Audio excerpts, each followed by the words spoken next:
नमस्कार साथियों, स्वागत है आपका ऑनलाइन स्टडी ग्रुप में। हम लोग मॉडर्न हिस्ट्री के अंतर्गत जो प्रीवियस ईयर के जो प्रश्न पत्र हैं जो पूछे गए हैं विभिन्न स्टेट पीसीएस के प्रीलिम्स या उनके मेंस में जो ऑब्जेक्टिव होते रहे हैं उसमें, या विभिन्न राज्यों के समीक्षा अधिकारी, सहायक समीक्षा अधिकारी प्रश्न पत्र हों, या अन्य जो भी प्रश्न पत्र जैसे बीईओ के हैं या अन्य जो भी प्रश्न पत्र हैं वो समाहित किए गए हैं। इसमें यूपीएससी यानी आईएएस के भी प्रीलिम्स के प्रश्न को समाहित किया गया है। 2 सेक्शन आ चुका है, ये तीसरा सेक्शन है। तो चलिए शुरू करते हैं आज का सेशन। पहला प्रश्न है कि निम्नलिखित में से किसने राजपूताना की देसी रियासतों के साथ वर्ष 1817 और 18 के अधीनस्थ संधि की बात की थी? तो वो कौन है? चार्ल्स मेटकाफ हैं। ठीक है, इन्होंने संधि की बातचीत की थी। अगला प्रश्न है, कह रहा है कि निम्नलिखित में से कौन सा सुमेलित नहीं है? तो देख लेते हैं। स्थायी बंदोबस्त व्यवस्था कार्नवालिस की थी, सही है। सहायक संधि बेलेजली की है, ये भी सही है। अगला है आंग्ल नेपाल युद्ध। आंग्ल नेपाल युद्ध किसके साथ हुआ था? तो आंग्ल नेपाल युद्ध जानसोर के समय में नहीं हुआ था। किसके समय में हुआ था? ये लॉर्ड हेस्टिंग के समय में हुआ था। ठीक है, तो ये हमारा गलत है, यानी हमारा सही आंसर क्या होगा? सी। और तृतीय आंग्ल मराठा युद्ध जो है वो लॉर्ड हेस्टिंग के ही समय में हुआ था। और तृतीय आंग्ल मराठा युद्ध कब हुआ था? 1817 से लेकर 1818 तक हुआ था। ठीक है, और एक चीज और यहाँ पे जान लीजिए, इसी तृतीय आंग्ल मराठा युद्ध के बाद पेशवा की जो वंशानुगत पद था वो समाप्त कर दिया गया था। ठीक है, आगे चलते हैं हम लोग। तो यानी हमारा आंसर यहाँ क्या होगा? सी होगा। अगला प्रश्न है, कह रहा है कि निम्नलिखित में से कौन सा सही सुमेलित है? तो ठीक है, देख लेते हैं। कह रहा है कि अवध का विलीनीकरण। ठीक है, यानी अवध को किसने विलीन कराया था? तो कल के ही लेक्चर में हम लोगों ने देखा था कि अवध को लॉर्ड डलहौजी ने कुप्रशासन के आधार पर कराया था, यानी कि ये हमारा पहला गलत है। फिर है सिंध का विलय। तो सिंध का विलय किसने कराया था? तो सिंध का विलय एलन बरो ने कराया था। ठीक है, कब कराया था? 1843 में। और है चतुर्थ आंग्ल मैसूर युद्ध। तो चतुर्थ आंग्ल मैसूर युद्ध बेलेजली के समय में 1799 में, और इसी युद्ध में टीपू सुल्तान मारा गया था। अगला है तृतीय आंग्ल मराठा युद्ध। तो तृतीय आंग्ल मराठा युद्ध लॉर्ड हेस्टिंग के समय में हुआ था, और ये 1817 से 1818 के बीच में हुआ था। यानी हमारा गलत कौन सा है? हमारा यहाँ सही विकल्प कौन सा है? तो वो सी है। ठीक है, चतुर्थ आंग्ल मैसूर युद्ध बेलेजली 1799। ठीक है, आगे चलते हैं। कह रहा है कि निम्नलिखित में से कौन सा सही सुमेलित नहीं है? ठीक है, तो देखा जाए, अवध का विलीनीकरण हम लोगों ने पढ़ लिया, लॉर्ड डलहौजी।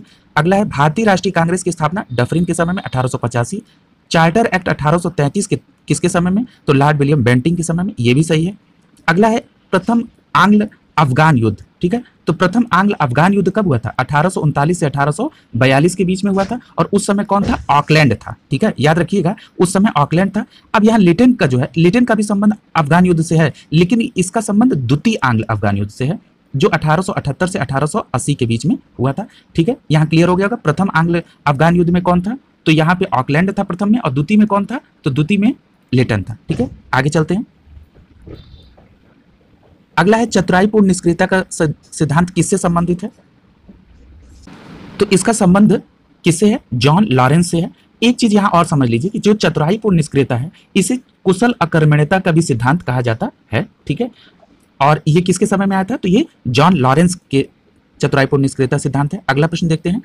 कह रहा है कि भारत में अंग्रेजों के समय प्रथम जनगणना किसके समय में हुई थी? तो प्रथम जनगणना किसके समय में हुई थी? तो लॉर्ड मेयो के शासनकाल में 1872 में हुई थी। ठीक है, और अगर ये प्रश्न पूछता है कि प्रथम रेगुलर जनगणना यानी नियमित जनगणना किसके समय में हुई थी, तो हमारा जवाब क्या होना चाहिए था? रिपन के समय में हुई थी 1881 में। ठीक है, अगले प्रश्न की तरफ चल रहे हैं। कह रहा है कि निम्नलिखित में से वह व्यक्ति कौन था जिसने भारत में पहली बार जनगणना शुरू की थी? तो लॉर्ड मेयो 1872 में, और रेगुलर जनगणना किसके समय में हुई थी? तो रेगुलर जनगणना रिपन के समय में 1881 में। ठीक है, तो यहां हमारा डी ऑप्शन सही होगा। अगला है कि किस वायसराय की हत्या अंडमान निकोबार द्वीप समूह के भ्रमण के दौरान दंडित अपराधी द्वारा कर दी गई थी? तो यही लॉर्ड मेयो था जिसके समय में जनगणना प्रारंभ की गई थी। तो इसी को ही अंडमान निकोबार में इसी के शासनकाल के दौरान ही एक दंडित अपराधी ने इसकी हत्या कर दी थी। तो हमारा आंसर क्या सही होगा? सी होगा। अगला प्रश्न है, कह किस वायसराय की हत्या उसके शासनकाल में ही हो गई थी? तो उसके शासनकाल में किसकी हत्या हो गई थी? तो अभी हम लोगों ने पढ़ा लॉर्ड मेयो की हो गई थी। ठीक है, बी ऑप्शन सही होगा। आगे देखिए, कह रहा है कि अफगान के प्रति जोश भरी यानी अग्र फॉरवर्ड की नीति किसने अप्लाई की थी? तो अग्र फॉरवर्ड की नीति किसने अप्लाई की थी? लिटन ने अप्लाई की थी। ठीक है, अफगानिस्तान के खिलाफ। अगला देखिए, कह रहा है कि अफगानिस्तान के प्रति आक्रामक नीति यानी अग्र फॉरवर्ड की नीति किसने अप्लाई की थी? तो वो लिटन ने की थी, यानी बी ऑप्शन सही होगा। भारत का वायसराय सबसे दीर्घकालिक समय तक कौन था? ठीक है, तो यहां हमको सबके ड्यूरेशन पे चर्चा करनी होगी कि कौन कितने समय तक था, तभी तो दीर्घकालिक पता चलेगा। तो पहला नाम है लॉर्ड कर्जन का, जो 1899 से और 1905 तक था। ठीक है, क्योंकि बंगाल विभाजन इसी के समय में हुआ था। और लॉर्ड डफरिन का कब से था, तो 1884 से लेके और 1888 तक, ठीक है। और अगला है लॉर्ड हार्डिंग, ये 1910 से लेके 1916 तक था। अगला है लॉर्ड मेयो जो 1869 से लेके 1872 तक था। अब इसके बीच का ड्यूरेशन हम लोग देख लेंगे, जिसका ज्यादा होगा वही आंसर हमारा होगा, ठीक है। तो हमारा कर्जन, इनमें इन चारों में कर्जन का शासनकाल सबसे ज्यादा कितने साल बैठ रहा है, तो ये 7 साल बैठ रहा है, ठीक है। अगला देखिए, कह रहा है कि भारत में स्थानीय स्वशासी संस्थाएं 1882 में सशक्त की गई थी। किसके द्वारा की गई थी, तो लॉर्ड रिपन के द्वारा। यानी कि जो स्थानीय स्वशासन व्यवस्था को मजबूत करने का श्रेय जाता है वो किसके जाता है, लॉर्ड रिपन को जाता है। अगले प्रश्न की तरफ चल रहे हैं। कह रहे भारत में स्थानीय स्वशासन की प्रोन्नति का श्रेय किसके जाता है, तो लॉर्ड रिपन के पास जाता है, ठीक है। अगला देखिए, कह रहा है इल्बर्ट बिल विवाद किससे संबंधित है, ठीक है। तो इल्बर्ट बिल विवाद जो था वो भारतीय न्यायाधीशों को जो यूरोपीय थे उनके बारे में सुनवाई करने का अधिकार मिला था, ठीक है। और इल्बर्ट बिल किसके समय में आया था, तो ये रिपन के समय में आया था, ठीक है। अब ये देख लेते हैं हम लोग का ये आंसर किस में दिया है, किस विकल्प में, तो ये देखिए विकल्प सी में हमको ये साफ दिख रहा है यहाँ पे, ठीक है। क्या दिख रहा है कि दिया है कि यूरोप के लोगों के मामले की सुनवाई करने के लिए भारतीय न्यायाधीशों पर लगाई गई अयोग्यता को हटाया जाना इल्बर्ट बिल, यानी सी ऑप्शन हमारा यहाँ सही होगा। अगला देखिए, अगला दिया है कि किस पदावधि में महिलाओं तथा बच्चों की कार्य घंटों को सीमित करने और स्थानीय शासन को आवश्यक नियम बनाने के लिए प्राधिकृत करने के लिए प्रथम फैक्ट्री अधिनियम लाया गया था। तो प्रथम फैक्ट्री अधिनियम किसके समय में आया था, तो प्रथम फैक्ट्री अधिनियम 1881 रिपन के समय में आया था, ठीक है। तो यह हमारा आंसर क्या हो जाएगा, सी हो जाएगा। और ये किसके लिए आया था, ये प्रथम फैक्ट्री अधिनियम, तो ये बच्चों और महिलाओं के लिए उनके कार्य, मतलब कितने वर्ष तक के बच्चे इसमें कार्य करेंगे इस बात को डिसाइड करने के लिए आया था, ठीक है। कि और महिलाओं के लिए क्या सुविधाएं होनी चाहिए, इन बातों को ध्यान में रखने के लिए। और 7 वर्ष से कम बच्चों को फैक्ट्री में काम करने पर प्रतिबंध लगाया गया था। अगले प्रश्न की तरफ बढ़ रहे हैं।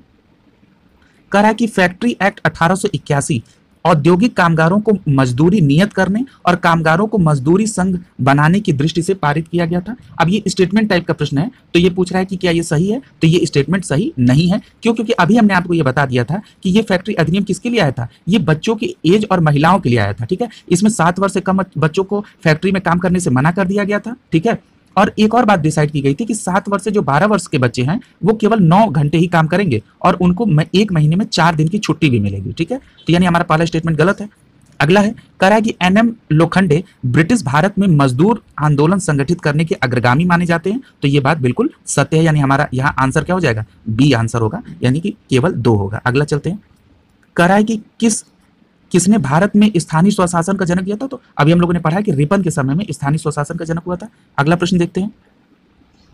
कह रहा है कि स्थानीय स्वशासन किसके समय में हुआ था, तो कह रहा है कौन सा सुमेलित नहीं है, ठीक है। तो स्थानीय स्वशासन लॉर्ड रिपन के समय में, यही गलत दिया है। सहायक संधि बेलेजली हम लोग पढ़ चुके हैं। राज्य की अपहरण नीति, यानी इसी को ही हम लोग क्या कहते हैं, राज्य की अपहरण नीति को व्यपगत का नीति भी कहते हैं, ठीक है। डॉक्ट्रिन ऑफ लैप्स भी कहते हैं, ठीक है।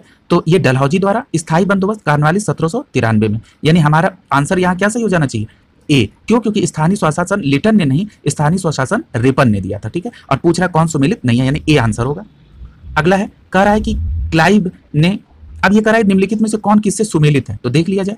तो अगर हम लोग सूची 2 की तरफ से मिलाना शुरू करें तो आसानी से मिला सकते हैं। कह रहा है प्रेस से प्रतिबंध किसने हटाया था, तो मेटकाफ ने हटाया। बंगाल विभाजन 1905 में कर्जन ने किया। बंगाल में दोहरा शासन, ये क्लाइव ने। यहाँ एक चीज और स्पष्ट करना चाहेंगे कि बंगाल में दोहरा शासन लगाया क्लाइव ने था और हटाया किसने था, वॉरेन हेस्टिंग ने हटाया था, ठीक है। अंग्रेजी शिक्षा बेंटिंग के समय में, एक बात यहाँ याद रखिएगा कि अंग्रेजी शिक्षा बेंटिंग के समय में हुई थी, लेकिन इसका प्रपोजल किसने दिया था, तो वो मैकाले ने दिया था, ठीक है। यानी कि जो शिक्षा का माध्यम है वो अंग्रेजी बनाए जाने की वकालत की गई थी, ठीक है। अगला देखते हैं। अगला है कि कौन सी सूची सुमेलित है, तो यहाँ सूची सेकंड से अगर फर्स्ट की तरफ चलेंगे तो आसानी हो जाएगी। सती प्रथा पर निषेध किसने लगाया था, तो लॉर्ड विलियम बेंटिंग ने लगाया था 1829 में। स्वशासन रिपन ने, बंगाल विभाजन कर्जन ने और व्यपगत नीति डलहौजी के समय में। क्लियर है ये, आगे चल रहे हैं। कह रहा है कि निम्नलिखित में से कौन सी जोड़ी जो है सुमेलित है, तो ठीक है देख लेते हैं कौन सी जोड़ी सुमेलित है। कह रहा है कि रेगुलेटिंग एक्ट 1773 तो कॉर्नवालिस के समय में नहीं आया था, किसके समय में आया था, वॉरेन हेस्टिंग। स्थायी बंदोबस्त की व्यवस्था किसके समय में आई थी, अभी हम लोग बार बार इस बात की चर्चा कर रहे हैं, तो स्थायी बंदोबस्त की व्यवस्था किसके समय में आई थी, तो कॉर्नवालिस के समय में आई थी। अगला है कि सिंध पर विलय एलन बरो, ठीक है। तो यहाँ कौन सा विकल्प हमारा सही दिख रहा है, तो सी वाला विकल्प हम लोगों को सही दिख रहा है यहाँ पे। और अगला दिया है कि लॉर्ड डलहौजी, ठीक है। तो ये कह रहा है प्रथम आंग्ल अफगान युद्ध, ठीक है। तो प्रथम आंग्ल अफगान युद्ध जो था वो लॉर्ड डलहौजी के समय में नहीं हुआ था, ये ऑकलैंड के समय में हुआ था। और प्रथम आंग्ल अफगान युद्ध कब हुआ था? तो 1839 से 1842 के बीच में हुआ था। यदि हमने प्रथम आंग्ल अफगान युद्ध ऑकलैंड के समय में बता दिया तो द्वितीय की भी चर्चा कर ली जाए। तो द्वितीय आंग्ल अफगान युद्ध लिटन के समय में हुआ था और ये कब हुआ था? 1878 से 1880 के बीच में हुआ था, ठीक है। आगे चल रहे हैं।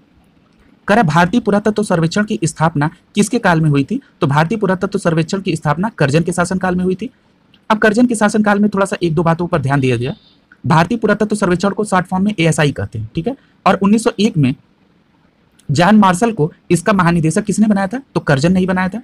एक बात और करजन की इससे रिलेटेड है कि करजन ने 1904 में प्राचीन स्मारक संरक्षण अधिनियम भी पारित किया था, ठीक है। तो इन दोनों बातों को याद रखिएगा कि पुरातत्व सर्वेक्षण जो था वो करजन ने 1901 में जॉन मार्शल को महानिदेशक बनाया और 1904 में प्राचीन स्मारक संरक्षण अधिनियम करजन के ही समय में हुआ था। यहाँ ऑप्शन हमारा सी सही हो जाएगा।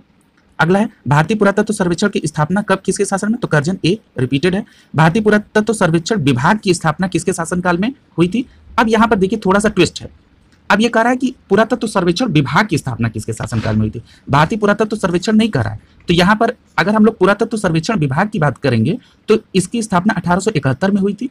और 1871 के समय में कौन था गवर्नर जनरल? तो अर्ल ऑफ मेयो था, ठीक है। यानी कि अर्ल ऑफ मेयो के समय में पुरातत्व सर्वेक्षक विभाग यानी 1871 में हुई थी। यानी और मेयो हमको कहीं नहीं ऑप्शन में दिख रहा है, यानी कि ये प्रश्न क्या है? विवादित है, यानी ये गलत प्रश्न दिया हुआ है, ठीक है। यहाँ पे पुरातत्व सर्वेक्षण नहीं कर रहा, भारतीय पुरातत्व सर्वेक्षण नहीं, पुरातत्व विभाग की बात कर रहा है सर्वेक्षण, ठीक है। तो इस अंतर को जरूर आप लोग समझिएगा। अगला है प्राचीन स्मारक संरक्षण एक्ट किस गवर्नर जनरल के कारण पारित हुआ था? तो अभी हम लोगों ने चर्चा कर ली कि करजन के समय में पारित हुआ था। और किस सन में था प्राचीन स्मारक संरक्षण अधिनियम? 1904 में। अगले प्रश्न की तरफ, यानी यहाँ हमारा ऑप्शन क्या सही हो जाएगा? सी सही हो जाएगा। अगला है भारत में करजन के प्रशासन की तुलना औरंगजेब के साथ किसने की थी? तो औरंगजेब के साथ गोपाल कृष्ण गोखले जी ने किसकी तुलना की थी? करजन की तुलना की थी। यानी यहाँ हमारा ऑप्शन कौन सा हो जाएगा? बी सही हो जाएगा। अगले प्रश्न की तरफ चलते हैं। इंपीरियल कैडेट कॉर्प्स की स्थापना किसने की थी?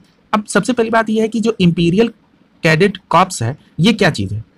तो इसका लाने का उद्देश्य यह था कि जो नरेशों थे उनके राजकुमार और सामंतों के पुत्रों को सैनिक शिक्षा कैसे दी जाए, ठीक है। इस बात की व्यवस्था 1901 के इंपीरियल कैडेट कॉर्प्स में किया गया था, ठीक है।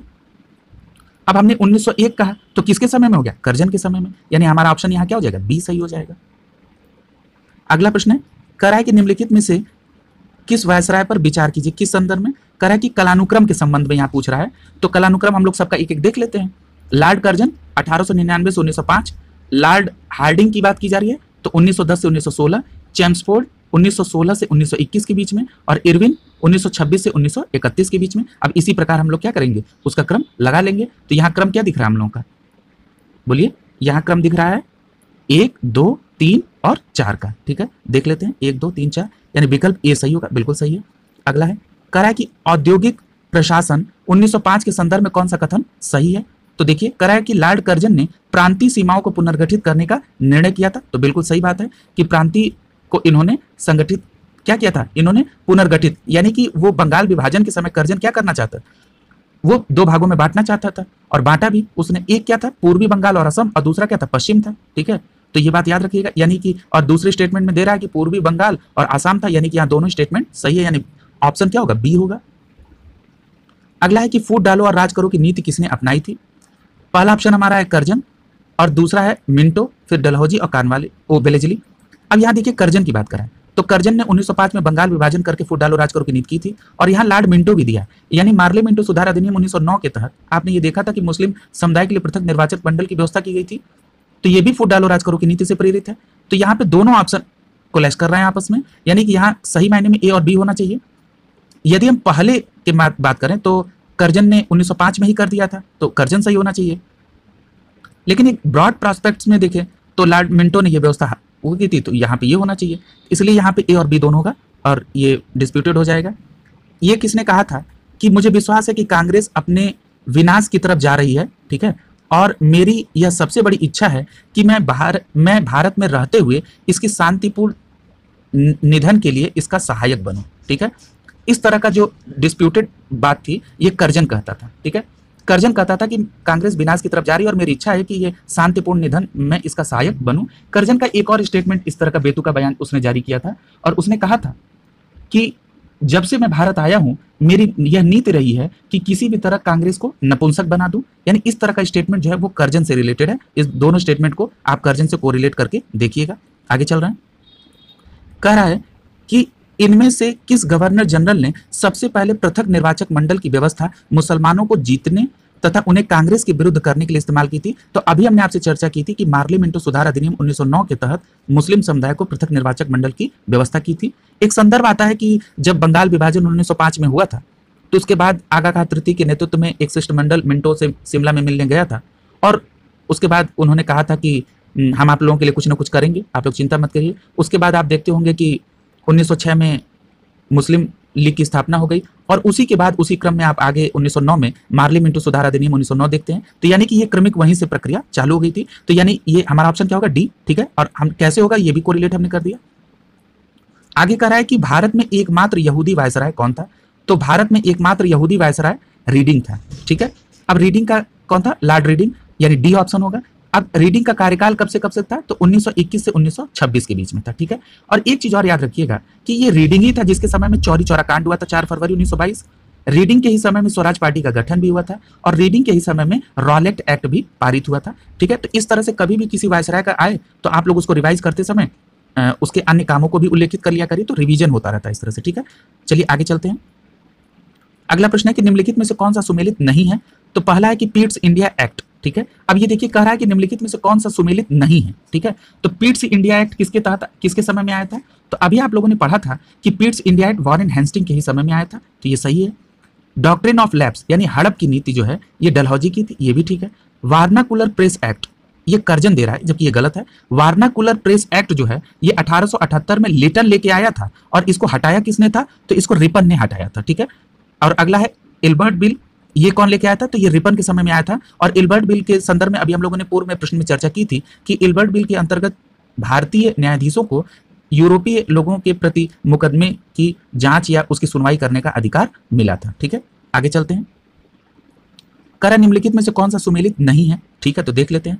ठगी का दमन, तो ठगी का दमन हो चाहे सती प्रथा का अंत हो, ये दोनों ही काम जो है विलियम बेंटिंग ने किया था, सही है। इल्बर्ट बिल रिपन के समय में आया था, ये भी सही है। रिंग फेंस नीति यानी वही सुरक्षा घेरे की नीति, ये किसने जारी की थी, तो ये भी वॉरेन हेस्टिंग्स ने जारी की थी, ये भी सही है। अगला है वार्नाकुलर प्रेस एक्ट। अभी हम लोगों ने चर्चा की थी कि वार्नाकुलर प्रेस एक्ट 1878 में लिटन लेके आया था और रिपन ने इसको मुक्त किया था यानी हटाया था। आगे देखते हैं।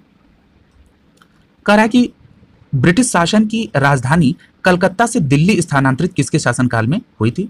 तो जो दिल्ली से कलकत्ता से जो दिल्ली स्थानांतरण हुई थी ये हार्डिंग द्वितीय के समय में हुई थी। एक चीज और यहाँ पे याद रखिएगा कि 1911 में दिल्ली दरबार हुआ था और इसमें जॉर्ज पंचम और रानी मेरी जो है ये यहाँ पे आई थी और उन्होंने एक बात की घोषणा की थी कि अब राजधानी कलकत्ता से दिल्ली हो जाएगी। और स्थानांतरण की घोषणा 1911 में हुई थी लेकिन स्थानांतरण 1912 में हुआ। और एक बात और यहाँ पे कोरिलेट करिएगा कि जो ये समय था जो दिल्ली दरबार का, इस समय एक और बात हुई थी, बंगाल विभाजन जो हुआ था उसको रद्द भी इसी समय ही किया गया था। ठीक है, तो इस तरह से हमने इस प्रश्न को एक होलिस्टिक अप्रोच में देख लिया। अगले प्रश्न की तरफ चलते हैं। कह रहा है कि निम्नलिखित में से कौन सा सुमेलित है। तो हम लोग देखते हैं। कह रहा है कि चूक का सिद्धांत यानी हड़प का सिद्धांत यानी डॉक्ट्रिन ऑफ लैप्स। याद रखिएगा यहाँ पे चूक का सिद्धांत और हड़प नीति दी है। अगर आप यहाँ पे डॉक्ट्रिन ऑफ लैप्स याद रख लें तो आपका काम चल जाएगा, क्योंकि जब आप चूक का सिद्धांत लिखा रहे तो उसके इंग्लिश वर्जन में देखेंगे तो वहाँ डॉक्ट्रिन ऑफ लैप्स ही लिखा रहेगा। ठीक है, तो इस तरह से इसको समझ सकते हैं। तो ये किसके समय में आया था, तो ये आया था डलहौजी के समय। बंगाल विभाजन किसके समय में हुआ था, तो कर्जन के समय। और बंगाल में दोहरा शासन किसके समय में आया था, तो क्लाइव के समय। और इस दोहरे शासन को हटाया किसने था, तो वॉरेन हेस्टिंग्स ने। समाज और प्रशासनिक सुधार के मामले में बेंटिंग को जाना जाता है। तो ये हमारा सुमेलित हो गया। ठीक है, अब अगला चलें। कह रहा है कि निम्नलिखित में से कौन ये चार्ट पूछ रहा है, तो चलिए देख लेते हैं। हम लोग इस पे कल के वीडियो में चर्चा कर भी चुके हैं। संभलपुर सबसे पहला है तो 1849 में, सतारा सबसे पहले 1848 में, अवध 1856 में कुप्रशासन के आधार पे, और झांसी 1854 में। आगे देखते हैं। कह रहा है कि निम्नलिखित घटनाओं का एक जो क्रम पूछ रहा है, कालानुक्रम पूछ रहा है, तो ठीक है देख लेते हैं। कह रहा है कि सिक्किम का विलय कब हुआ था, तो ये 1817 में हुआ था। झांसी का विलय अभी हम लोगों ने पढ़ लिया है कि 1854 में। पंजाब का विलय कब हुआ था, तो 1849 में। और बर्मा का विलय कब हुआ था, 1886 में। इस प्रकार हम लोग लिख के और वो कालानुक्रम देख लेंगे कि किस ऑप्शन से मैच कर रहा है। ठीक है, ये हमने डेट पूरी क्लियर कर दिया आप लोगों को। आगे चलिए, अगला प्रश्न देखिए। कह रहा है कि भारत में होम चार्जेज, ठीक है, से संपत्ति दोहन का महत्वपूर्ण अंग है। निम्नलिखित में से कौन सी निधि या निधियां होम चार्जेस से संगठन थी? तो ये कह रहा है कि होम चार्जेस से क्या संबंध है, ठीक है। तो सबसे पहले ये समझ लेते हैं कि ये होम चार्जेस या जो इसको हिंदी में गृह शुल्क कहते हैं, ये क्या था। तो ये जो होम चार्जेस लगाए गए थे, ये लंदन में जो इंडिया ऑफिस खोली गई थी उसके लिए जो भी खर्चे होते थे वो यहीं से लिए जाते थे। और जो भारत में अंग्रेजी अधिकारी थे उनकी जो वेतन की व्यवस्था थी या जो उनकी पेंशन की व्यवस्था थी वो भी इन्हीं होम चार्जेस के तहत लिए जाते थे, ठीक है। तो ये होम चार्जेस यानी गृह कर से संबंधित थे। तो आइए विकल्प देखते हैं। पहला है कि लंदन में इंडिया ऑफिस के भरण पोषण के लिए ली जाने वाली निधि, सही है। दूसरा है लंदन में कार्यरत कर्मचारियों के लिए वेतन और पेंशन की व्यवस्था, तो ये भी सही है, यानी ए और पहला और दूसरा सही है। तीसरा, भारत में बाहर हुए युद्धों को लड़ने के लिए अंग्रेजों को प्रयोग में लाई गई निधि, ये गलत है, इसके लिए होम चार्जेज नहीं लगता था। तो ये हमारा यहाँ ऑप्शन बी सही होगा, 1 और 2, ठीक है। अगला है, कह रहा है कि शब्द इंपीरियल प्रेफरेंसेस का शब्द का अर्थ क्या है। तो यहाँ पे याद रखिए इंपीरियल प्रेफरेंसेस, प्रेफरेंस शब्द का मतलब होता है वरीयता देना। अब ये समझ में आ रहा है कि वरीयता किस चीज में दी जाएगी। तो जो ब्रिटिश से जो आयात होकर सामान आते थे उनको विशेष रियायत देने के लिए ये इंपीरियल प्रेफरेंस शब्द दिया जाता था, यानी कि उनके ऊपर जो आयात का शुल्क है उसको कम लगाया जाता था। अब यहाँ देखिए क्या इससे असर होगा, इस इंपीरियल प्रेफरेंसेस से क्या दिक्कत आएगी। मान लीजिए कि कोई सामान ब्रिटेन से आया और उस पर हम लोगों ने कोई जो आयात शुल्क है वो कम लगाया, तो वो माल यहाँ पे सस्ता आ जाएगा। और मान लीजिए कि भारतीय बाजार में कोई वही प्रोडक्ट बन रहा है तो वो वहां की तुलना में क्या होगा, महंगा दिखेगा। और महंगा अगर होगा तो उसकी डिमांड कम होगी, और अगर डिमांड कम होगी तो प्रोडक्शन के लिए भी कम व्यवस्था होगी, और प्रोडक्शन कम होगा तो यानी कि वहां पे लोगों की एम्प्लॉयमेंट की आवश्यकता नहीं होगी, और एम्प्लॉयमेंट घटेगा तो बेरोजगारी दर बढ़ेगी। यानी एक इतनी सी व्यवस्था के लिए कितनी बड़ी चेन को प्रभावित किया गया, ठीक है। और अगर जब यहां से जो माल जा रहा है उस पर वो ड्यूटी कस के लगा दी जाती थी, ठीक है। अगर वर्तमान परिप्रेक्ष्य में देखें तो जैसे मान लीजिए कि अगर कोई चाइनीज माल है वो यहाँ पर बिक रहा है और उसके संदर्भ में भारतीय सामान अगर मान लीजिए कि महंगा बिक रहा है, तो कई बार ऐसा देखा जाता है कि उस पर कुछ एक्स्ट्रा सेस टैक्स लगा के उस मार्केट को इक्वल करने की व्यवस्था की जाती है। नहीं तो होता क्या है कि केवल उन्हीं की माल की डिमांड होगी और भारतीय माल की डिमांड नहीं होगी। तो इसी टाइप से कोरिलेट करके आप इस पूरे प्रश्न को देखेंगे। और यही कारण था, इन्हीं सब व्यवस्थाओं के कारण दादा भाई नौरोजी साहब ने धन के बहिर्गमन का या अफवाह के सिद्धांत का प्रतिपादन। अगला प्रश्न देख रहे हैं, कह रहा है कि ब्रिटिश शासन के दौरान भारत में उद्योगों का कोई स्वतंत्र विकास नहीं हो पाया, इसका कारण क्या था, ठीक है। इसका कारण क्या था? इसका कारण था कि जो भारी उद्योग का अभाव, ऐसा नहीं था, ब्रिटिश उपयोग की कमी, प्राकृतिक संसाधनों की कमी, धनिक वर्ग द्वारा भू संपत्ति में निवेश करने की तहजीज दिया जाना, ठीक है। तो यह हमारा ऑप्शन कौन सा सही हो जाएगा, डी ऑप्शन सही हो जाएगा, ठीक है। आगे चलते हैं, कह रहा है इस्तेमरारी बंदोबस्त क्या है, किसने लागू किया था, ठीक है। अब यहाँ पे इस्तेमरारी शब्द आया है, इस्तेमरारी का मतलब होता है स्थायी बंदोबस्त व्यवस्था, ठीक है। यानी स्थायी बंदोबस्त व्यवस्था क्या थी? स्थायी बंदोबस्त व्यवस्था एक भूमि से जो पैसा लेने की व्यवस्था थी उसी को ही हम लोग स्थायी बंदोबस्त व्यवस्था या इस्तेमरारी बंदोबस्त व्यवस्था भी कहते थे, ठीक है। एक चीज याद रखिए, जो स्थायी बंदोबस्त व्यवस्था थी ये कार्नवालिस के समय में लागू की गई थी, इसी को ही इस्तेमरारी बंदोबस्त व्यवस्था भी कहा जाता है। और ये स्थायी बंदोबस्त कब आया था? 1793 में आया था, ठीक है। और इसका क्या इफेक्ट पड़ा था, ठीक है। तो इसके इफेक्ट की अगर बात करेंगे आप, तो इसमें जो जमींदार वर्ग था वो काफी प्रभावशाली हो गया, ठीक है। और दूसरी बात ये थी कि इसमें जो धनों का आवंटन था, जो यानी जो भूमि कर कलेक्ट होता था उसमें 10/11 भाग सरकार को दिया जाता था और 1/11 भाग जो है वो जमींदार अपने पास रखता था। और ये व्यवस्था जो है वो बंगाल, बिहार और उड़ीसा में लागू की गई थी, और बाद में ये उत्तर प्रदेश और उत्तरी कर्नाटक के क्षेत्रों में भी लागू हुई। और एक चीज याद रखिएगा कि जो स्थायी बंदोबस्त यानी इस्तेमरारी बंदोबस्त व्यवस्था थी ये 19% इलाकों पर लागू की गई थी, ठीक है। यानी स्थायी बंदोबस्त व्यवस्था को इस्तेमरारी भी कहते हैं और चिर स्थायी बंदोबस्त भी इसको कहा जाता है। और ये किसके समय में आया था? तो ये कार्नवालिस के समय में आया था। ये वही कार्नवालिस है जो भारत में सिविल सर्विसेज की स्थापना भी की थी, और ये वही कार्नवालिस हैं जो तृतीय आंग्ल मैसूर युद्ध के समय में थे, जिसमें श्रीरंगपट्टनम की संधि भी हुई थी। ये वही कार्नवालिस है जिन्होंने न्यायिक क्षेत्र में पृथक्करण का सिद्धांत दिया था। ये वही कार्नवालिस है जिन्होंने रेवेन्यू बोर्ड की स्थापना की थी, और ये वही कार्नवालिस है जिनकी समाधि कहाँ पर है? गाजीपुर में है। यानी यहाँ हम लोगों ने कार्नवालिस से रिलेटेड और भी सारी चीजों को अच्छे से समझ लिया। अब आगे चलते हैं, कह रहा है निम्नलिखित में से स्थायी बंदोबस्त किसने? तो कार्नवालिस के समय में, डिटेल चर्चा हो गई है। कह रहा है स्थायी बंदोबस्त में हाँ, अब ये देखिए स्थायी बंदोबस्त किससे किया गया था? हमने आपसे कहा था ना, स्थायी बंदोबस्त व्यवस्था जो थी वो कब हुई थी? 1 मई 1793 को हुई थी और इसमें प्रभावशाली कौन था? इसमें जमींदार था, ठीक है? यानी कि ये व्यवस्था किससे की गई थी? तो ये जमींदार से की गई थी, यानी हमारा ए विकल्प सही होगा। अगला स्थायी बंदोबस्त किसके साथ किया गया था? तो ये जमींदारों के साथ, यहाँ ए ऑप्शन सही होगा। करा कि किस गवर्नर जनरल ने भारत में भू राजस्व व्यवस्था, स्थायी भू राजस्व व्यवस्था थी? तो कॉर्नवालिस, सी ऑप्शन सही होगा, रिपीटेड है। करा कि स्थायी बंदोबस्त व्यवस्था कब आई थी? तो वो 1793 में, डी ऑप्शन सही होगा। करा 1793 में कॉर्नवालिस की भू व्यवस्था प्रणाली लागू होने के बाद कानूनी विवादों की प्रवृत्ति में बढ़ोतरी देखी गई। निम्नलिखित प्रावधानों की सामान्यता किसके कारण रूप में ये जोड़ के देखा जाता है? मैंने ये पूछ रहा है कि जो 1793 में जब ये व्यवस्था आई तो किस किस वजह से सबसे ज्यादा मुकदमे आदि होने लगे, ठीक है? तो इसके लिए ऑप्शन को पढ़ते हैं। पहला है कि रैयत की तुलना में भागीदारी की स्थिति को अधिक सशक्त करना, तो यहाँ पे ऐसा नहीं है। ईस्ट इंडिया कंपनी की जमींदारों को अधिपति बनाना, ऐसा भी मतलब नहीं था। और न्यायिक पद्धति को अधिक कार्यकुशल बनाना, ये भू व्यवस्था से संबंधित नहीं है।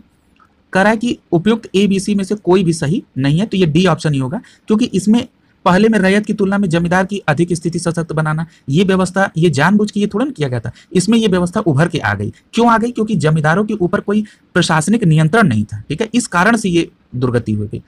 अगला है कि ईस्ट इंडिया कंपनी को जमींदारों की अधिपति बनना, ये भी ऐसा नहीं था। और न्यायिक प्रतिकरण, ये यानी कि ये तीनों नहीं होगा, डी ऑप्शन होगा। कराया कि चिर स्थायी बंदोबस्त जो 1793 के अंतर्गत जमींदारों से अपेक्षा की गई थी कि वो खेतीहर को पट्टा जारी करेंगे, अनेक जमींदारों ने पट्टा जारी नहीं किया। इसका कारण क्या था? तो अभी हमने आप लोगों को बताया था कि जो जमींदारों के ऊपर कोई सरकारी नियंत्रण नहीं था, इसीलिए उन्होंने पट्टा जारी नहीं किया। यहाँ विकल्प हमको बी दिखाई दे रहा है, तो बी आंसर होगा, बिल्कुल सही है। अगला करा बिहार रेजिमेंट में परमानेंट सेटलमेंट लागू हुआ था, तो ये कब लागू हुआ था?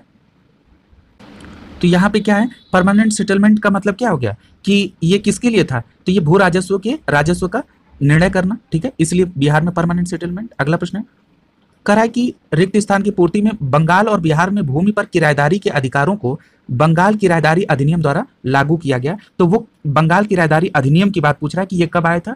तो ये 1885 में बंगाल और बिहार में भूमि पर किराएदारों के अधिकारों को बंगाल किराएदारी अधिनियम द्वारा दिया गया था। तो यहाँ ऑप्शन हमारा क्या सही दिख रहा है?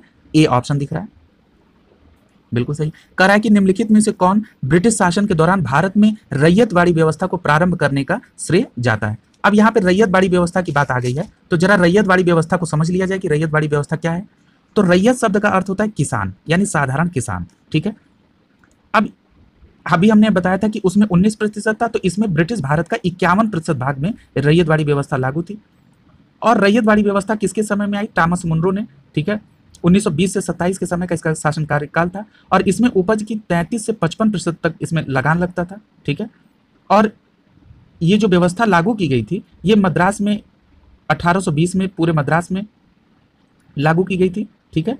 और एक प्रश्न और यहाँ से पूछता है, ये पूछता है कि बिगनेट ने रैयतवाड़ी व्यवस्था में सुधार जो किया था वो 1835 में किया था, ठीक है? यानी ये भी प्रश्न यहाँ से उठता है, ठीक है?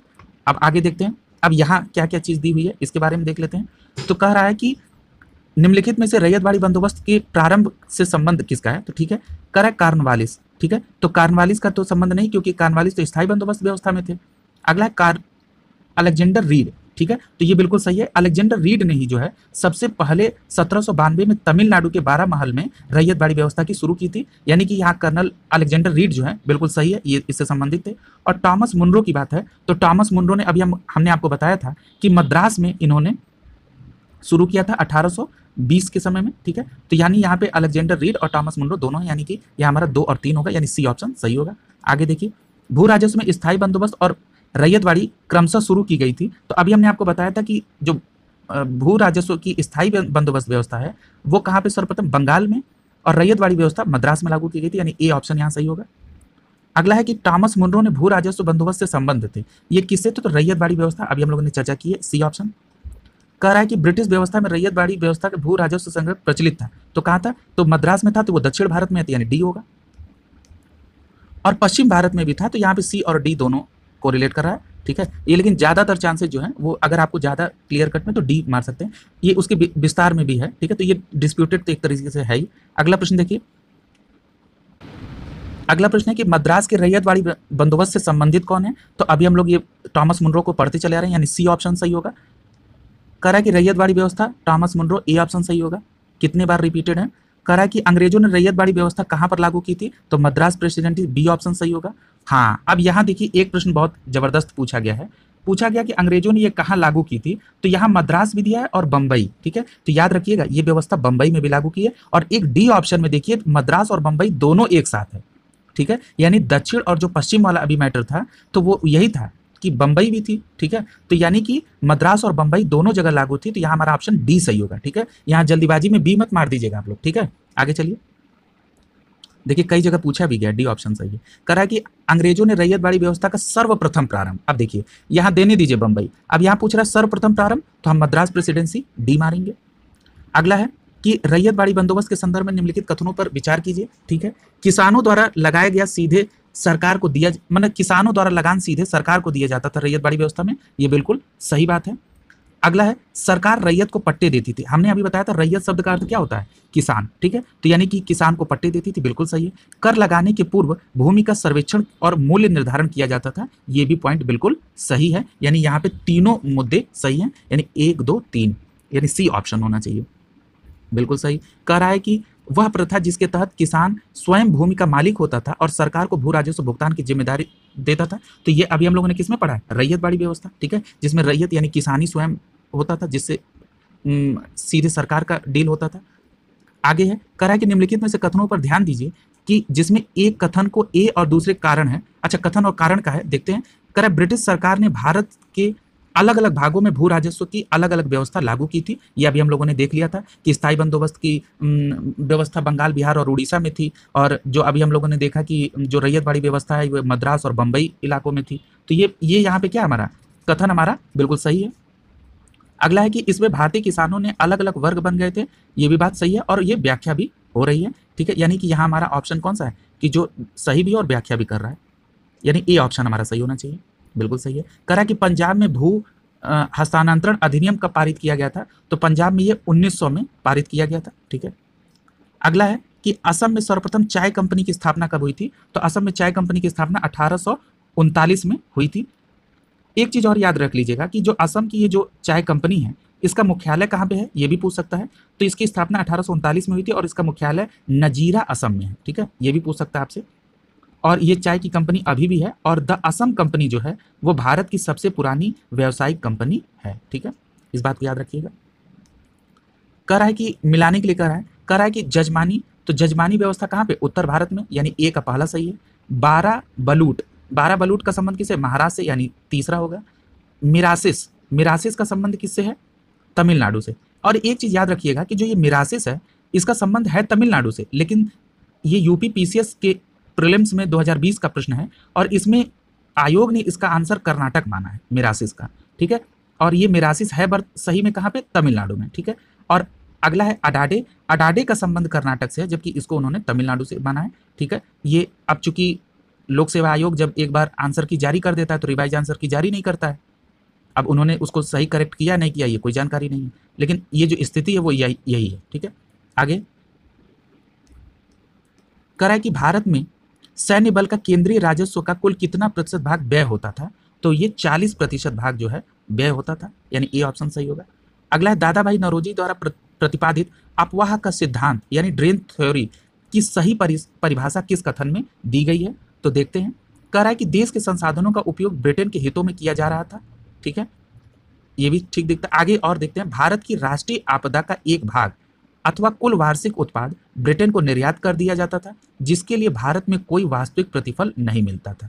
यही उनकी ड्रेन थ्योरी थी, ठीक है, यही दादा भाई नौरोजी की ड्रेन थ्योरी थी कि भारत की राष्ट्रीय संपदा का एक भाग और या कुल वार्षिक उत्पादन का ब्रिटेन निर्यात हो जाता था और जिसका यहाँ पे कोई प्रतिफल नहीं मिलता था, ठीक है। तो यहाँ ऑप्शन हमारा बी सही होगा, ठीक है, बिल्कुल सही है। कह रहा है कि निम्नलिखित में से निकास का सिद्धांत, ठीक है, यानी निकास का सिद्धांत का मतलब कि अपवाह का सिद्धांत, और इसी को ड्रेन थ्योरी भी कहते हैं, और ये दादा भाई नौरोजी ने दिया था। और किसने आर्थिक दोहन का सिद्धांत दिया था? तो ये आर्थिक दोहन का सिद्धांत भी किसने दिया था? दादा भाई नौरोजी ने ही दिया था। अगला प्रश्न है कि निम्नलिखित में से कौन भारत में उपनिवेशवाद का आर्थिक आलोचक थे? ठीक है, तो उपनिवेशवाद के आर्थिक आलोचक कौन थे? तो इसमें दादा भाई नौरोजी ये थे। सुब्रमण्यम अय्यर ये भी थे, और आरसी दत्त, ये तीनों लोग जो थे ये आलोचक माने जाते हैं। ठीक है, ये यानी कि यहाँ पे ऑप्शन हमारा क्या होगा, ए, बी और सी तीनों सही होगा। अब यहाँ पर कुछ अतिरिक्त बातें हैं, उनको भी आप समझ लीजिए कि जो ये अफवाह का सिद्धांत था, इसको प्रतिपादित करते हुए दादा भाई नौरोजी ने एक सेंटेंस भी दिया था। ये पूछा था कि ये किसने दिया था, तो उन्होंने कहा था कि किसी की पीठ पर भले ही लात मार दो, लेकिन उसके पेट पर लात नहीं मारना चाहिए। ये स्टेटमेंट किसका, दादा भाई नौरोजी का।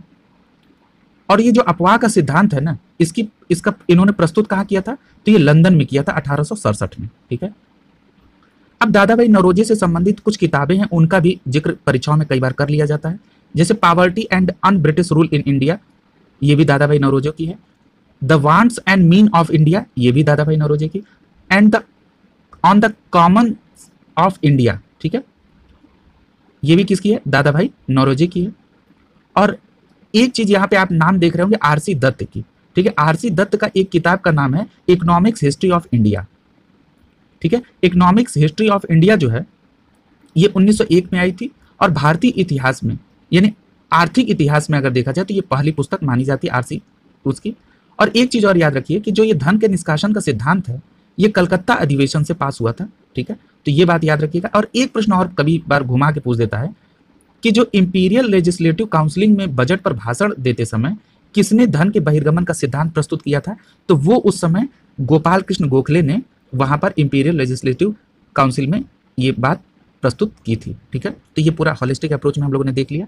ठीक है, अगला चलते हैं। कह निम्नलिखित में से दादा भाई नौरोजी ने उत्सारण सिद्धांत यानी ड्रेन थ्योरी में विश्वास नहीं था, किसका नहीं था, तो सर सैयद अहमद खां का नहीं था, डी ऑप्शन।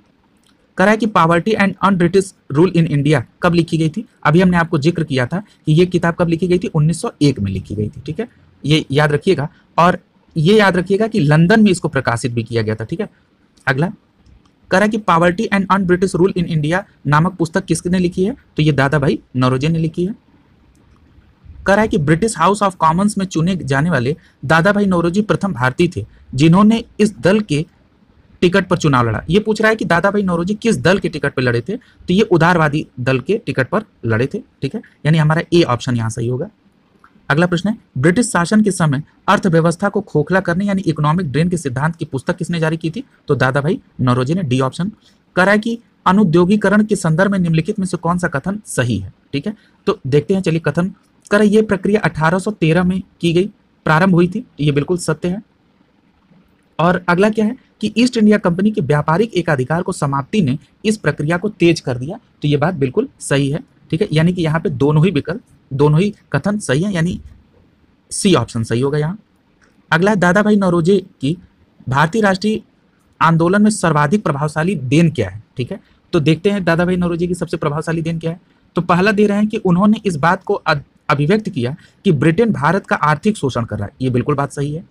दूसरी बात है कि उन्होंने प्राचीन भारतीय ग्रंथों की व्याख्या की और भारतीयों को आत्मविश्वास जगाया। ठीक है, ये इनके संदर्भ में बात नहीं है, ये गलत है, यानी कि पहला स्टेटमेंट सही है। तीसरा दे रहा है कि उन्होंने सभी सामाजिक बुराइयों के निराकरण की आवश्यकता पर सर्वोपरि बल दिया, ऐसा नहीं है, सर्वोपरि बल इसी पे नहीं दिया, यानी यहाँ केवल एक कथन सही है, ए ऑप्शन होगा, बिल्कुल सही है। कह रहा है कि निम्न ने किसके शासनकाल में विचार किया था कि भारत में ब्रिटिश आर्थिक नीति घिनौनी है। बहुत अच्छा प्रश्न है, कई बार पूछता है। तो ये किसने कहा था, कार्ल मार्क्स ने कहा था कि ब्रिटिश आर्थिक नीति क्या है, घिनौनी है। अगला प्रश्न है, दक्षिण भारत में सिंचाई व्यवस्था के अग्रदूत किसे माना जाता है, तो ये अग्रदूत माना जाता है सर आर्थर कॉटन को। ठीक है, दक्षिण भारत में सिंचाई के लिए, ए ऑप्शन होगा। अगला है, कह रहा है कि भारत में इतिहास में संदर्भ में युग्मों पर विचार कीजिए, तो ठीक है, देख लिया जाए कि युग्म किससे संबंधित है। तो इसमें कह रहा है कि राजकोष प्रभारी जो थे वो कौन थे, औरंग थे, ऐसा बिल्कुल नहीं। औरंग क्या है, अब इसको थोड़ा सा समझ लीजिए ताकि गलत ना हो। औरंग शब्द का जो है ये फारसी शब्द है और इसका अर्थ होता है गोदाम। ठीक है, और यहाँ पर क्या होता था कि यहाँ पर बिक्री से पहले जो माल ले आके भंडारित किया जाता था उसको ये कहते थे। ठीक है, तो यानी कि आप ये कह सकते हैं कि वर्कशॉप टाइप का, यानी कोई कार्यशाला हो, वो औरंग के संदर्भ में है। ठीक है, यानी ये हमारा गलत है। ईस्ट इंडिया कंपनी का भारत में एजेंट था, वो कह रहा है बेनियान था, तो ये बात सही है। और एक कह रहा है कि राज्य का नामित राजस्व दाता था, वो क्या है, मिरासीदार। ठीक है, तो ये भी बात सही है, यानी यहाँ पे कौन सा विकल्प सही हमको दिख रहा है, 2 और 3 वाला। ठीक है, 2 और 3 का मतलब बी विकल्प सही है। बिल्कुल सही है, ये आईएएस के प्रीलिम्स में पूछा था। अगला प्रश्न है, आर्थिक तौर पर 19वीं शताब्दी में भारत में अंग्रेजी शासन का एक परिणाम था। ठीक है, क्या परिणाम था देखते हैं। कह रहा है कि भारतीय हस्तशिल्पों के निर्यात में वृद्धि हुई, ऐसा नहीं है। भारतीय के स्वामित्व वाले कारखानों की संख्या में वृद्धि हुई, ऐसा भी नहीं है। और कह रहा है कि भारत में कृषि का वाणिज्यीकरण हुआ। ये बात सही है कि जो आर्थिक तौर पर जो 19वीं शताब्दी थी जो अंग्रेजों की, उसमें यह था कि भारत में जो कृषि थी उसका वाणिज्यीकरण होने लगा था। ठीक है, तो ये बात सही है, सी ऑप्शन यहाँ सही है। नगरीय जनसंख्या में वृद्धि, ये भी नहीं है। ये आईएएस के प्रीलिम्स 2018 का प्रश्न था, सी ऑप्शन सही है इसमें। अगला है कि निम्नलिखित में से कौन सा कथन औद्योगिक क्रांति के द्वारा 19वीं शताब्दी के पूर्वार्ध में भारत पर पड़े प्रभावों की सही व्याख्या करता है। ठीक है, तो अब देखिए क्या कह रहा है कि भारतीय दस्तकारी उद्योग नष्ट हो गए थे। ये बात बिल्कुल सही है कि इस समय जो औद्योगिक ये दस्तकारी जो उद्योग हैं ये बिल्कुल क्या हो चुके थे, नष्ट हो चुके थे। ठीक है, और इसका कारण क्या था कि जो भारतीय माल थे ना उस पर अत्यधिक चुंगी लगती थी। ठीक है, और भारत में मुक्त व्यापार की नीति लागू हो गई थी। ठीक है, इस तरह की जो चर्चाएं थी, जैसे रेल मार्ग का भी, अब जैसे ब्रिटिश कंपनी का भारत से कच्चे माल का निर्यात हो जाता था। ठीक है, तो ये सारी व्यवस्थाएं जो है दस्तकारी उद्योग को एकदम नष्ट करने पे वो हुई थी।